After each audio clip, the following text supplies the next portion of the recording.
शबरी का वास्तविक नाम श्रमणा था। वह श्री राम की अनन्य भक्त थी। शबरी का जन्म भील जाति में हुआ था। जब उसका विवाह होने वाला था तो अगले दिन भोजन के लिए काफी बकरियों की बलि दी जानी थी। ये बात पता लगते ही उसने अपनी माता से इस जीव हत्या का रोकने का अनुरोध किया। पर उसकी माता ने बताया कि वे भील हैं और यह उनके यहाँ का नियम है कि बारात का स्वागत इसी भोजन से होता है। वह ये बात सहन नहीं कर सकी। शबरी नहीं चाहती थी कि उसके कारण इतने सारे जीवों की हत्या हो। अतः वह चुपचाप रात के समय घर छोड़कर जंगलों की ओर निकल पड़ी। जंगल में वह ऋषि मुनियों की कुटिया पर गई और आश्रय मांगा, किंतु भील जाति की होने के कारण सबने उसे दुत्कार दिया। आखिर में मतन ऋषि ने उसे अपने आश्रम में रहने के लिए आश्रय दिया। शबरी अपने व्यवहार और कार्य घटाव कुशलता से सभी आश्रमवासियों की प्रिय बन गई। मतन ऋषि ने अपनी देह त्याग के समय उससे बताया कि भगवान राम एक दिन उसकी कुटिया में आएंगे।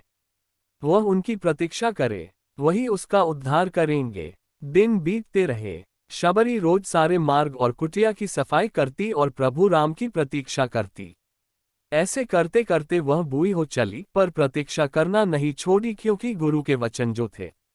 शबरी ने सारा जीवन श्री राम की प्रतीक्षा की। अंत में शबरी की प्रतीक्षा खत्म हुई और भगवान श्री राम अपने छोटे भाई लक्ष्मण के साथ माता सीता की खोज करते हुए मतन ऋषि के आश्रम में जा पहुंचे। शबरी ने उन्हें पहचान लिया।